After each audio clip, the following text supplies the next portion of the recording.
നമസ്കാരം. ഒരു കാലത്ത് ലോക ഭൂപടത്തിന് മുകളിൽ വിരൽ ചൂണ്ടിയാൽ രാജ്യങ്ങൾ വിറയ്ക്കുമായിരുന്നു. വൈറ്റ് ഹൗസിലെ ഒരു വാക്ക് മതിയായിരുന്നു വിപണികൾ തകരാനും ഭരണകൂടങ്ങൾ വീഴാനും. പക്ഷേ ചരിത്രത്തിന്റെ ചക്രം എപ്പോഴും ഒരേ ദിശയിൽ കറങ്ങാറില്ല. അധികാരത്തിന്റെ നെറുകയിൽ നിന്ന് ലോകത്തെ നിയന്ത്രിക്കാമെന്ന് കരുതിയ ഡൊണാൾഡ് ട്രംപിന് ഇന്ന് കേൾക്കുന്നത് വിജയത്തിന്റെ കാഹളമല്ല, തിരിച്ചടികളുടെ ആദ്യ മുഴക്കമാണ്.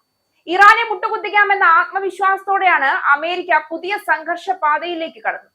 സൈനിക ശക്തിയുടെ ഭീഷണിയും സാമ്പത്തിക ഉപരോധങ്ങളുടെ കുരുക്കും ചേർത്ത് എതിരാളിയെ കീഴ്പ്പെടുത്താമെന്ന കണക്കുകൂട്ടലായിരുന്നു.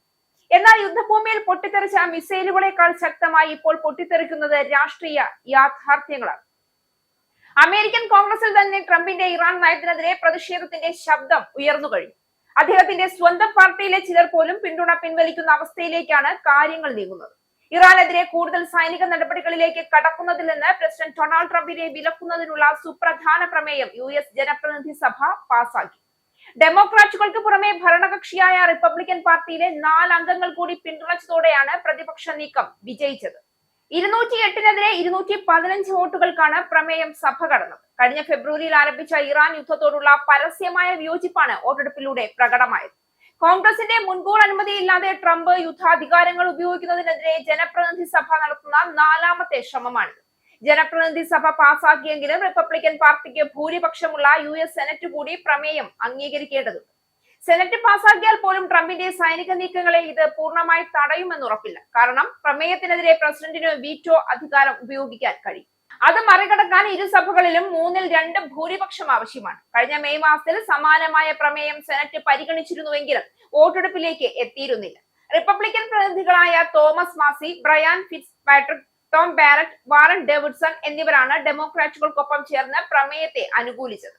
മുൻപ് ഇത്തരം നീക്കങ്ങളെ എതിർത്തിരുന്ന ഡെമോക്രാറ്റ് അംഗം ജാരഡ് ഗോൾഡനും ഇത്തവണ അനുകൂലമായി വോട്ട് ചെയ്തു. യുദ്ധം പ്രഖ്യാപിക്കാനുള്ള അധികാരം കോൺഗ്രസിനു മാത്രമാണെന്നും അത് സംരക്ഷിക്കപ്പെടണമെന്നും മിഷിഗണിൽ നിന്നുള്ള റിപ്പബ്ലിക്കൻ അംഗം ടോം ബാരറ്റ് വ്യക്തമാക്കി. ട്രംപിൽ നിന്നുള്ള പ്രതികാര നടപടികളെ ഭയപ്പെടുന്നില്ല എന്നും മനസാക്ഷിക്കനുസരിച്ചാണ് വോട്ട് ചെയ്തതെന്നും അദ്ദേഹം കൂട്ടിച്ചേർത്തു. മരുഭൂമിയിലെ കാറ്റുപോലെ പെട്ടെന്ന് അവസാനിക്കുമെന്ന് കരുതിയ സംഘർഷം ഇപ്പോൾ അമേരിക്കയ്ക്ക് തന്നെ ഭാരമായി മാറുകയാണ്. എണ്ണവിലകൾ കുതിക്കുന്നു, ആഗോള വിപണികൾ ആശങ്കയിൽ ആടിയുലയുന്നു, നയതന്ത്ര ചർച്ചകൾ പ്രതീക്ഷിച്ച വേഗത്തിൽ മുന്നോട്ട് പോകുന്നില്ല. അതിനിടയിൽ യുദ്ധം വ്യാപിക്കരുതെന്ന ജാഗ്രതയോടെ ട്രംപ് തന്നെ പുതിയ സൈനിക നീക്കങ്ങളിൽ നിന്ന് പിന്നോട്ട് നിൽക്കേണ്ട സാഹചര്യം രൂപപ്പെട്ടിരിക്കുന്നു. ചരിത്രത്തിൽ പല സാമ്രാജ്യങ്ങളും തോറ്റത് ശത്രുവിന്റെ ശക്തി കൊണ്ട് മാത്രമല്ല, സ്വന്തം അഹങ്കാരത്തിന്റെ ഭാരം കൊണ്ട് കൂടിയാണ്.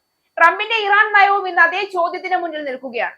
ശക്തി പ്രകടനം രാഷ്ട്രീയ വിജയം ഉറപ്പാക്കുമോ, അതോ അത് പുതിയ പ്രതിസന്ധികളുടെ വാതിൽ തുറക്കുമോ?